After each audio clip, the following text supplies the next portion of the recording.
us today for an Eagleton Spotlight. I'm happy to be joined by Ian Britton. Today for our Spotlight is on Mr. Dowlen, our head principal here at Eagleton College and Career Academy. Mr. Dowlen, this is your 5th year here as the principal at Eagleton, and you have oversaw the transition of Eagleton from a middle school to what is now a 6th through 11th grade high school in Eagleton College and Career Academy. How has that transition been, and what has it meant to you professionally to be kind of steering the ship of such a new venture for Blount County Schools? Well, first, Randall, Ian, thank you for having me on today, and just the opportunity to talk about Eagleton as we continue to grow and develop what is Eagleton College and Career Academy. Thinking about my first 5 years here has just been a wild ride. Come in as a middle school principal, go immediately into the pandemic. Come out on the other side of the pandemic and find out we're going to start a high school, which is exciting for me as a high school teacher in my background, to bring that high school to me and to combine those two things together with middle school and high school together all in one building in the middle of a community is just pretty awesome. And to get to be a part of that, I consider it a blessing to have the opportunity to be the guy that has the title principal on his door. But at Eagleton, nobody does anything on their own. It's a family here, and it's taken a whole lot of people professionally to me. It's been something I could have never imagined that I would have had the opportunity to do, but just blessed not to have it on my resume, but to have gotten to be a part of it. And whenever, my years are done in Blount County Schools, to be able to look back and know that I was a part of hopefully what turns into something great here at Eagleton. Mr. Dowlen, I would agree with you that so much of this is us wanting to be here and be a part of this great thing. Personally, we want that, but what do you think it means for the community that you've been here 6 years now and been a part of? What is that like for this place and the unique thing that Eagleton is? So, quick little background, I grew up in a small town, went to a K through 12, small community school, and then left there to go to UT, which was nothing small. And then my teaching career was at Heritage High School, which was enormously large to what I was used to. So to kind of get back to my roots in that small town, that small community feel, that school where, I know the students' names, they know who their principal is. There's something special about that.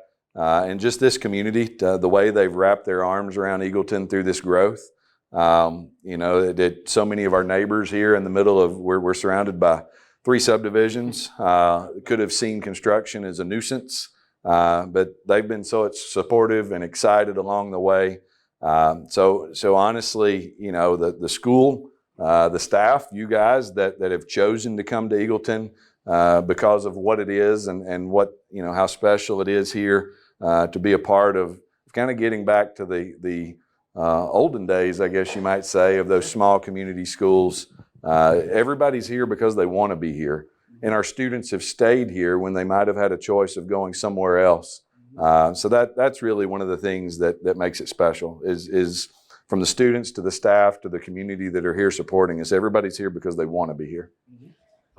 Just to shift over a little bit towards the athletic side, obviously this is going to be going out on our first home broadcast. And with all the transitions of going from a middle school to a high school, comes changes. And you knew that coming into this, especially going, from that middle school to a high school and what involves high school athletics and being a former coach yourself.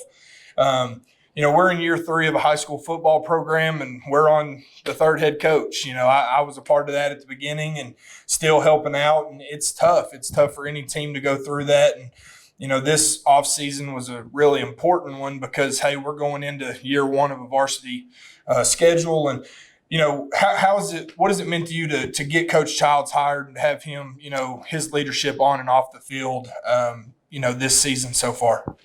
It would have never been my hope that we'd be hiring football coach number 3 going into our 3rd year. And, appreciative of Coach Bosco and Coach Shadowans of being here in the beginning and taking on a role that honestly was probably not very attractive. We didn't have the facilities. We were trying to sell a vision, starting with just freshmen, playing only JV.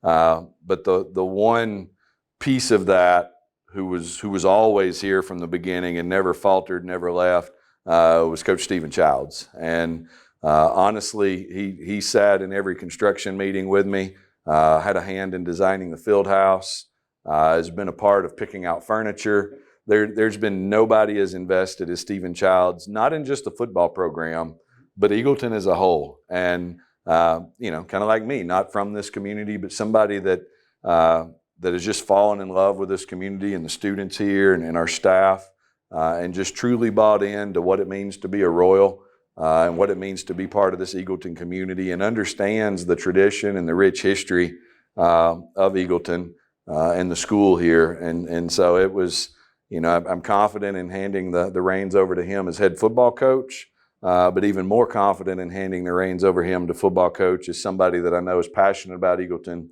cares about kids, and cares about just the success of the overall programs, not just a focus on football by itself. Absolutely.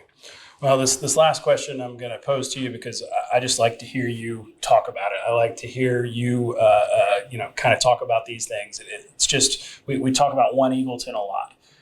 We talk about all of us, together. But what are the values? What are the things that you want when people see that E, when we talk about one Eagleton? What does that mean to you? Ian, today I had the opportunity of going and visiting, with the Maryville Kiwanis Club, and had invited to present and share a little bit about Eagleton there. And several in that room were former Royals, and how excited they are, to see the growth here and to support. They sponsor our Key Club and our Builders Club, and so that's getting back to the core of Eagleton. And kind of what we're bringing back is that small community school, is that family. Sure.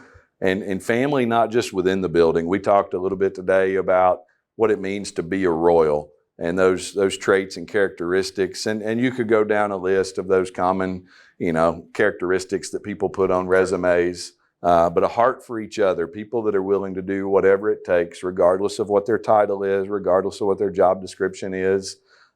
Students, you go back to, a couple of years ago when we had a family whose house burned, and our students rallied together and put together a bake sale. And just with a bake sale right here inside our doors, we didn't extend outside our doors, raised $1,000 to give to that family. So, when you talk about what does it mean to be a Royal, it's putting others first. It's caring for those around you. It's having the ability to help those that might not have what you have and lift them up, and coming back to that one Eagleton, regardless of where you're from, when you walk in the doors of the school, you're a Royal, and that's what unites us all. And that was my conversation with the Kiwanis today is, within our building, we're a Royal family, but it takes the community around us. I guess here you could say it takes a village, as we're right in the heart of Eagleton Village. But they're our extended family, and we invite them, and especially those that are former Royals themselves, to care about our school, to support our school, to love on our kids, to love on our staff, and make you guys continue to want to be here and do the amazing things that you all do every day. So to really put your finger on this list, this bulleted list of traits and characteristics that make Eagleton Eagleton, it's not that simple. It's really just, and you almost have to be here to feel it. And for those that are outside of our walls, sometimes it's a struggle for them to understand why we're so passionate about what we do, and why we put in the hours we do and face the challenges that we do to support our students in this community. But at the end of the day, it's about being a Royal, and that's not just something we've created. That's something that's been created since the 60s, when this place was a junior high, and those things that have just carried on that rich tradition and history of the importance of family. And that's why they're all still so close, is that familyness that they felt. And they still talk about that today. And I hope our students, when they're in the Kiwanis, decades from now, retired, that they're reliving their memories together as what it meant to be an Eagleton Royal. Couldn't have said it better myself. We certainly do not want to end the spotlight without thanking Mr. Dowlen for the hard work and leadership over the last few years. Again, the you didn't. I don't think you knew you were going to be a construction foreman, and doing all the. I remember year one here, moving desks the day before school started. Getting classrooms ready. So we want to thank you for that and appreciate you coming on today for the Eagleton Spotlight. Glad to be here.